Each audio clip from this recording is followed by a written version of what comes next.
Welcome back. These last few weeks, I've been talking a lot about how to start adding things to your personal knowledge management. In my case, my Obsidian Vault.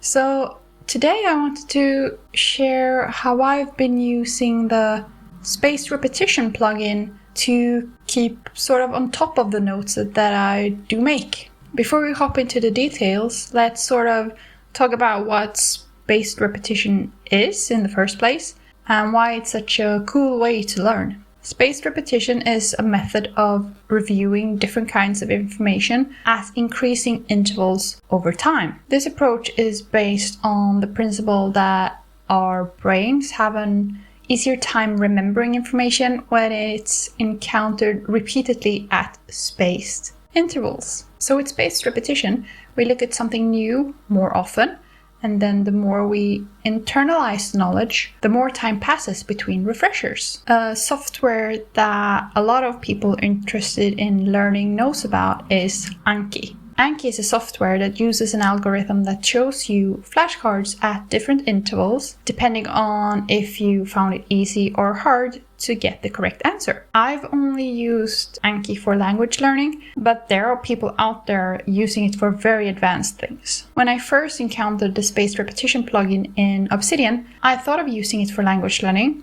but I quickly felt that a bunch of word notes would clog up my vault, so I moved my language learning back to Anki. But the spaced repetition plugin hung around, and when I sort of looked at it with new eyes, I found some totally new ways to work with it. So how can we use the spaced repetition plugin? Well, for one, I still use it for sort of rote learning by adding the tag flashcards in notes where I have things that I want to learn.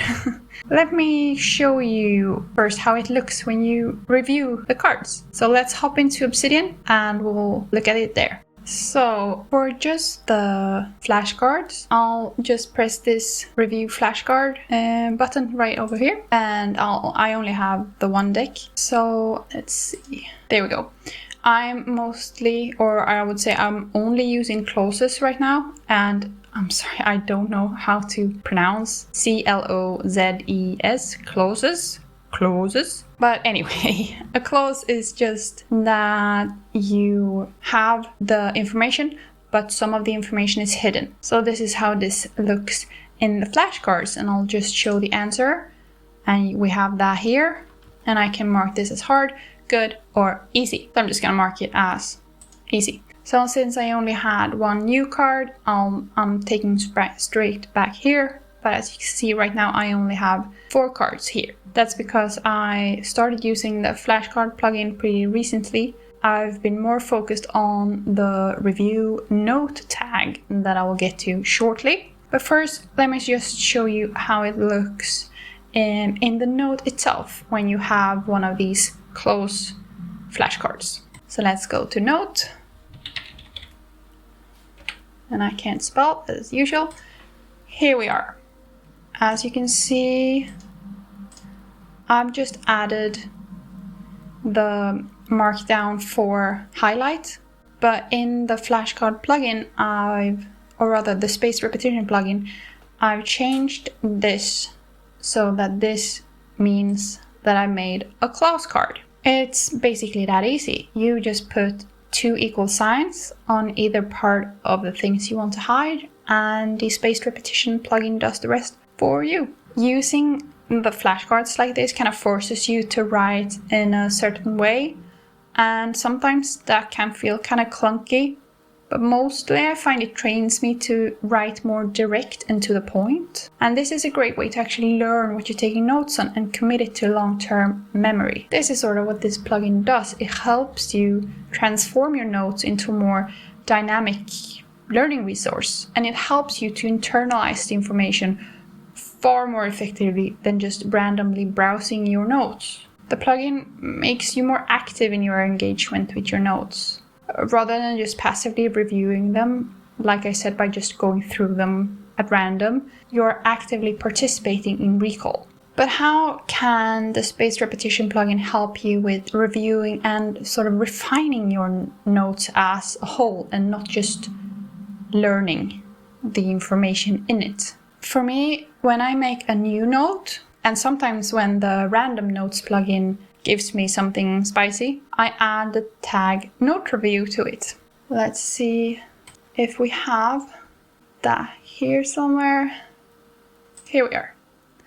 I'm not wearing my glasses when I do this, so here we have some with the tag like this. I just added over here, note review, and I have, let me just go from source mode so it looks a bit pretty. So I just add the tag here, and if we want to let this plugin do its work, we open the command and we type note review, and we choose this, open a note for review.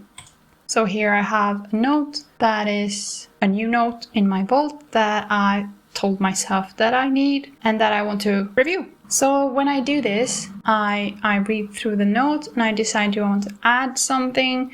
Do I want to work on this note? How are we feeling about this note? So if I don't make any sort of changes on the day that it shows up, I mark it as hard, so it will show up again sooner. So we just go into more options and we choose review hard. And I've chosen that it gives me a new note straight after. So this is just a new note tagged with note review. So if I make loads of changes in a note when it comes up like this, I mark it as easy instead. That way it doesn't turn up as quickly. And if I feel like I'm done with the note, if you ever do get done, I just remove the tag entirely and then it doesn't show up when I go through them. This technique with the note review isn't so much for learning as it is my way of trying to avoid the collector's fallacy. I put this tag on everything new that enters my vault, and this forces me to keep reacting to my notes. Just like with the bullet journal philosophy of if you can't bother to transfer your unfinished bullets, maybe they weren't so important. I feel like if I continuously just skip over a note without doing anything with it, maybe it doesn't really have a place in my vault. And if it doesn't, I delete it.